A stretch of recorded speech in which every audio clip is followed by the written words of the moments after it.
Hey everyone, and welcome to the channel. So today we get to take a look at the all-new 2025 Toyota Crown Signia. This is the limited trim level. It's finished off in black. MSRP is just shy of $53,000. So we have a brand new model here from Toyota that has a lot to offer.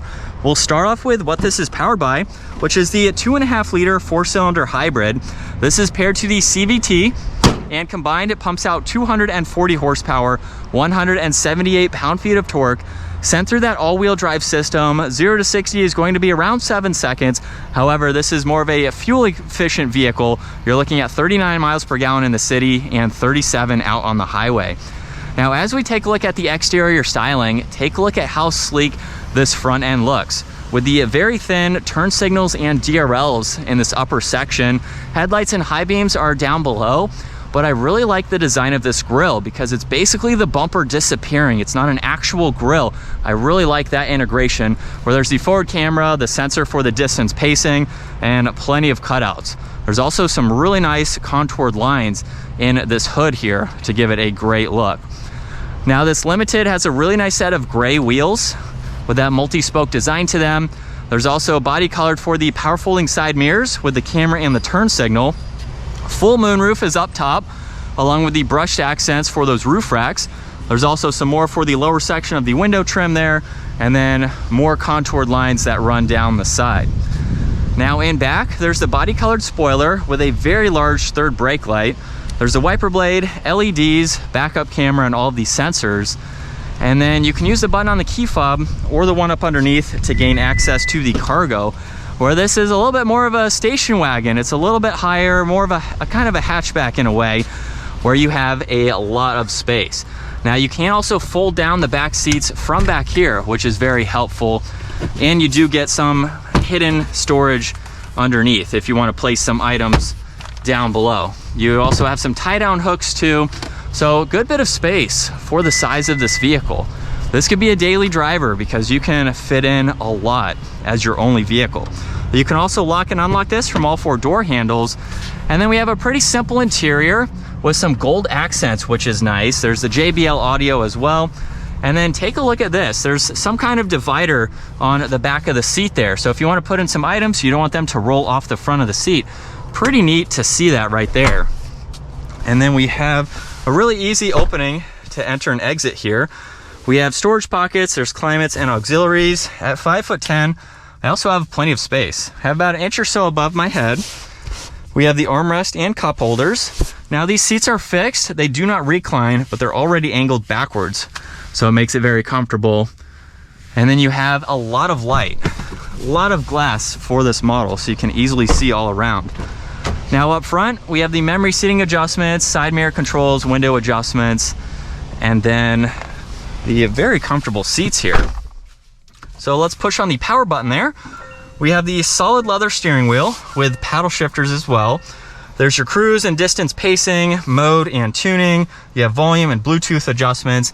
And then a pretty configurable gauge cluster here where you can go through 3 different settings and you can actually configure the left, the right, and the center as well. So you can pull up any information that you would like on these 3 customizable settings. Everything else is fixed, like miles per hour, your eco charge and power, but very nice to see that. There's also the sensor right there to make sure you're paying attention. Now there's a liftgate release, fuel cap release, you have dimmer switches, automatic headlights, defrosters, 1 air vent. And then with the infotainment system, you have your navigation, Apple CarPlay, Android Auto, so you can hook that up with your phone there, of course. You can also get into some of this information, like your climate and comfort, as well as trip information, energy flow, and a bunch of settings here.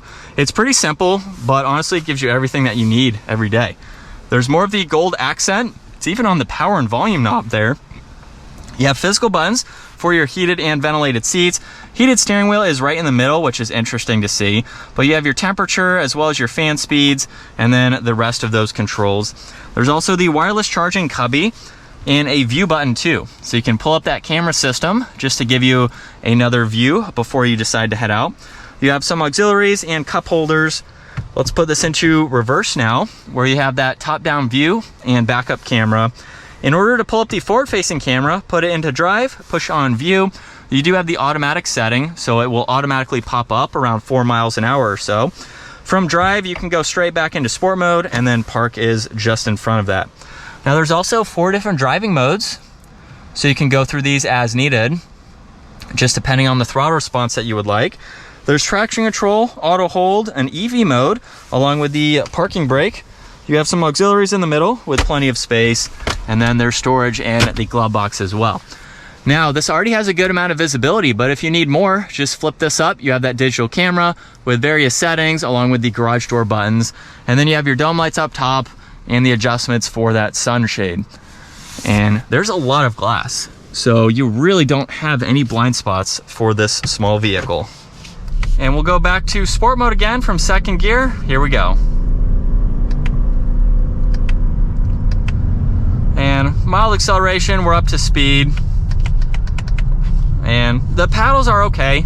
They are there if you would like to use them. But this is what it's like now to be behind the wheel for the Crown Signia. Definitely a very nice interior, especially for the price. I like the integration of this screen and all of the materials. You do have some plastic here, but its overall vibe is very nice, especially with these gold accents. Just gives it a really nice design here. So this would make for a great daily driver and something that you can put a lot of miles on. It's mainly a commuter vehicle. So if you're doing a lot of driving, you're just on the road a lot, it's going to give you a smooth ride. Doesn't seem to have a lot of wind noise or road noise, at least for the speeds that I'm going right now. But it seems like it'll be a solid vehicle that you can really enjoy driving every day. And like I mentioned earlier, maneuverability is very easy. So it's a small vehicle. You don't have to worry about, you know, where you're going to park, things like that. It has a good bit of ground clearance as well. So if you do have to take it off the pavement, maybe on some gravel, or you're pulling into a gas station or something where, you know, they have steep angles or something like that, it's not that low where you really don't have to worry about hitting underneath or anything. So very versatile in where you can drive this too, which is nice.